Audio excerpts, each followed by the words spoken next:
I had this idea. I was in Halifax, Nova Scotia, where I was born. It was snowing. It was around Christmas time. And I thought, I want to write a song kind of with the snow all around me. And then I started thinking about all the places I traveled to in Canada. My mom was from Cape Breton, from North Sydney. And I was born in Halifax in the infirmary to the Sisters of Charity on February 19th, 1960. And then they tore down the infirmary and it turned into a parking lot in Halifax downtown. Then they tore down the parking lot and now it's a library in Halifax. So I went in there on my last tour, and somewhere in the library I took a Sharpie, because I was born when it was the infirmary, and I wrote Steve Poltz Memorial Library, and then shoved a bookcase back, and only I know where it is. It's my own library now. I'm excited about it. And so, now that I have that happening, I was thinking about everything that, and me being born there, and all this stuff. And I was thinking on this plane when I was looking down at all the beautiful snow on the ground and everything, I started thinking about Newfoundland and St. John's, Newfoundland, and how I had cousins over there too. And that got me thinking about, oh my God, it got me thinking about how when you're in Newfoundland, there's this company and it's called Jiffy Cab. And Jiffy Cab is really pretty cool. It's because everybody's drunk. Hey, there's one black hat left. That's the last one left, the Levi's one. Oh, I'm gonna trade it.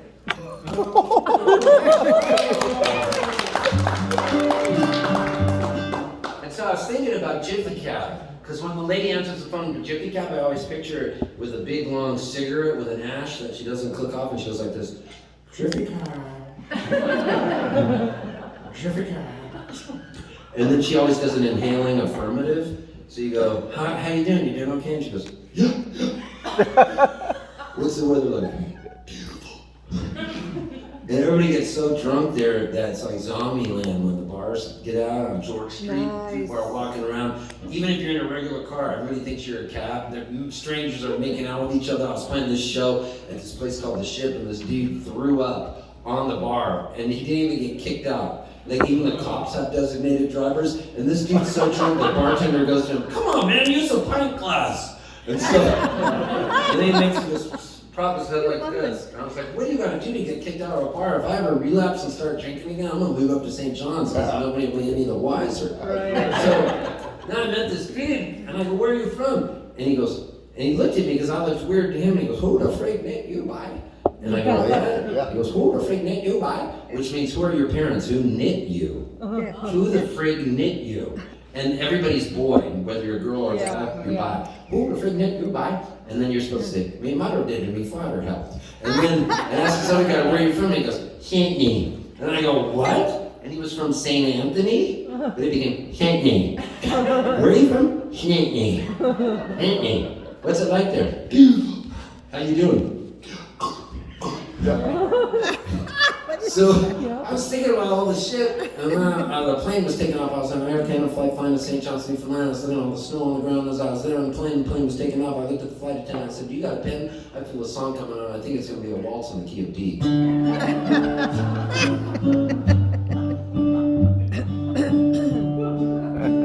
Sometimes my brain works too fast. Yeah, you think?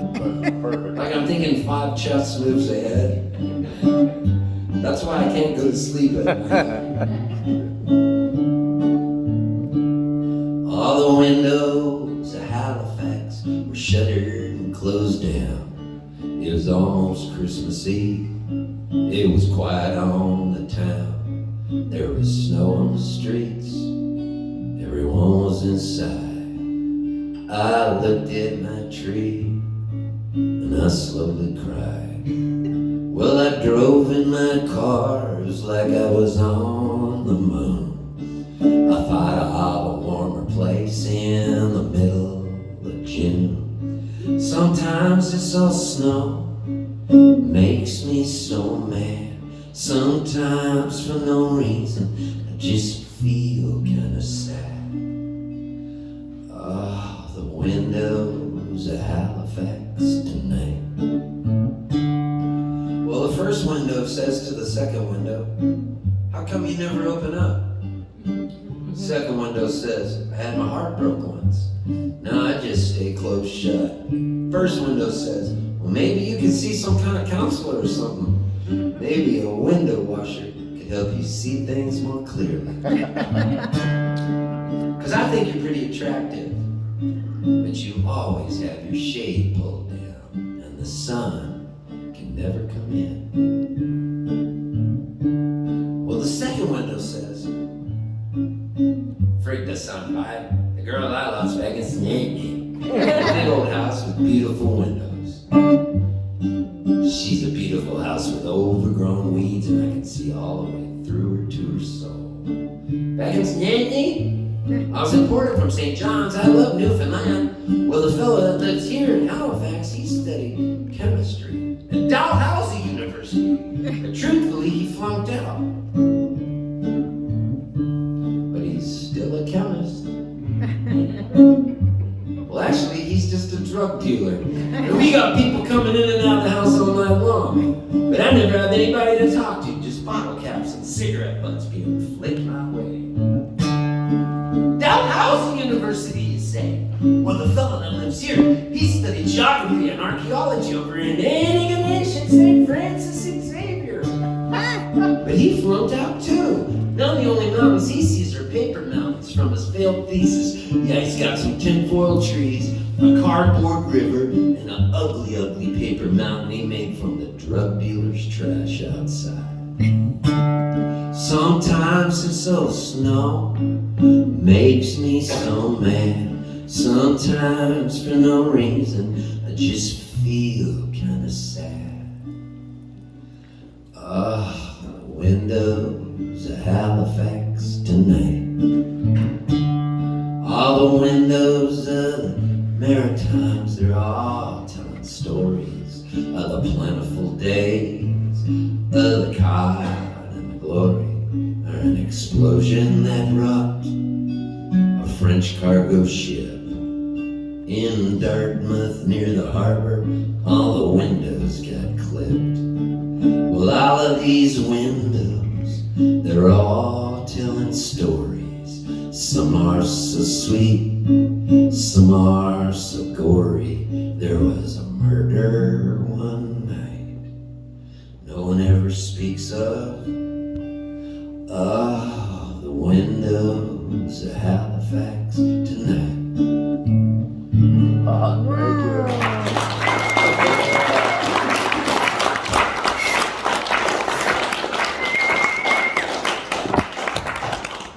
Speaking of the merch, that was the last hat. There's only one sweatshirt left that says Bahootensie. And it's a size small, and it's black, it has pink letters. And the reason it says Bahootensie is my dad passed away a year ago. 1 year ago on November 29th, and he used to always cough, and when he'd cough, he'd go, Bahootensie. And I was his hospice nurse. You know, the nurse left me everything, and I was with him when he passed away. And I said to him before he died, I go, Dad, what is Bahootensie? You've always said it since I was a kid. I don't know, I didn't ask you what it means. And he goes, it means many blessings. Let's go nuts. So there's only one sweatshirt left, and I got it made in Newfoundland on this last Canadian tour. And it's a size small. So it's going to be I got to get more made. It's so cool. And I picked out the neatest font, and I picked out the black long sleeve sweatshirt with the pink, because I love the way the pink looks with the black. I love getting really involved in my merch.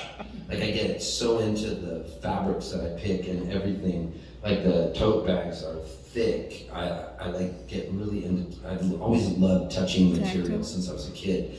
And so, like when I was a kid, I really wanted Levi's 501s. I loved denim because denim would tell a story, and it would wrinkle up, and you would see things in it, and the way it would fade, the lines of the fades. And my mom was like, "Why don't you just go out and play sports with the kids?" I was like, "No, man, I want to go to the fabric store." And so I would walk around to people's houses because my mom was like, I'm only buying you Sears Toughskins. And Sears Toughskins were shitty because they were like 50-50. They didn't have that cotton, that really cool indigo. And I was like, no, I want the Levi's. I was like only 7, but I could already tell the difference. It was 1967, so I'd go to the neighbor's houses. I'd knock on the door and I'd go, hi, my name's Steve Poltz, and my mom won't buy me Levi's, so I want to mow your lawn. And I'm trying to save up enough money to get some Levi's 501s.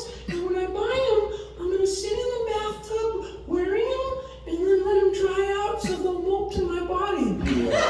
Okay, you can mow my lawn.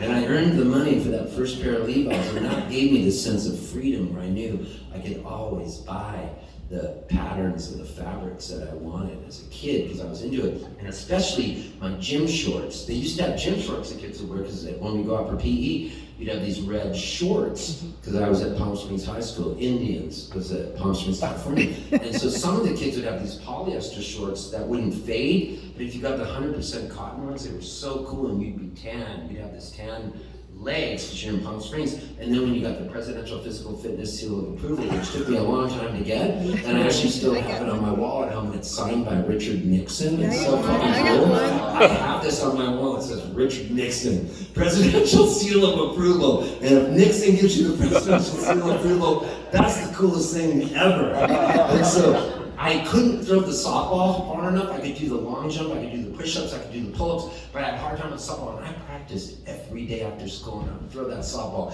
And finally the day came when I was gonna get my Presidential Physical Fitness Seal of Approval, and I had to throw the softball 140 feet, and I could only, for that day, do 130, and then that day I went there, and with the adrenaline, I had what I call a Bob Beamon day. Bob Beamon set the long jump record, and a lot of people said it wasn't a true record because it was in Mexico City during the Mexico City Olympics, and Mexico City's high up like Denver, and so they thought he could fly a little bit further, but Bob Beamon had a Bob Beamon day, and I had a Bob Beamon day that day, and I threw the softball 155 feet, and I came home, and I was rocking on air, and I got that Presidential Physical Fitness Seal of Approval, and when I got it, I had my mom sew it on there, and then when I'd wash the gym shorts, they'd fade, and then one day that patch fell off, and it had the red thing that didn't fade underneath, and it looked so cool. I was so proud of that. Oh my God, I loved it. And so I've spent my life going around looking at denims, and that's why my next trip to Japan is going to be so cool because the Japanese do such good Japanese raw denim, and I can't wait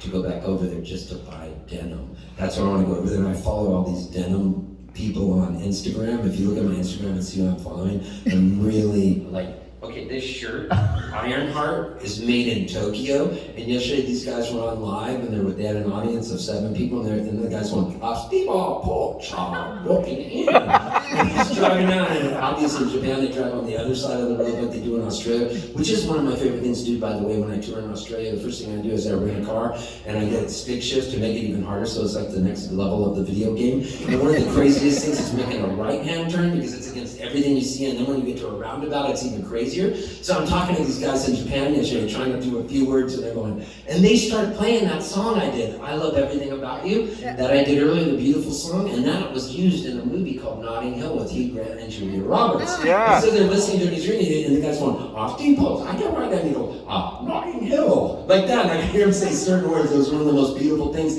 and then I'm going, dude, look at me! And he brought me into his thing, and I lifted the shirt off to show him the Ironheart thing. And they were like so proud that I had this Japanese denim because that, I don't know, this is one of those moments that made me so proud. 6 people saw it. And this is what I was talking about earlier when I was talking about some people they get too hung up on, oh, what were your numbers? What was this? How many people came? No, man, it's the art. It's kind of like what Tom Robbins says in the book, Skinny Legs and All. You know what I mean? Like he talks about it, if something falls in the forest, is anybody actually there to hear it? And all the book is about a spoon that was in a convent, and the spoon takes on life, and Tom Robbins gives these inanimate objects, they're able to talk. So there's a spoon that's in a convent and blushes because it's going across to make peace in the Mideast with a sock, and the sock was on the foot of a construction worker and cusses like a construction worker. And then there's a can of beans, and the can of beans got mistakenly put in the international food section in the market and knows all these world facts, and the 3 of them are going with a painted stick to try to make world peace. It's one of the most beautiful stories. And so that's how I feel about this guitar, that's how I feel about when I play a show, and the fact for art's sake and the beauty of art. Sometimes I feel like we can lose touch of what the beauty in the world is, and we get so hung up in other things. And I really do believe it's a very complicated world, and it makes me cry a lot. Yeah. Certain things just affect me, but there's also such beauty and such horrible, ugly things too.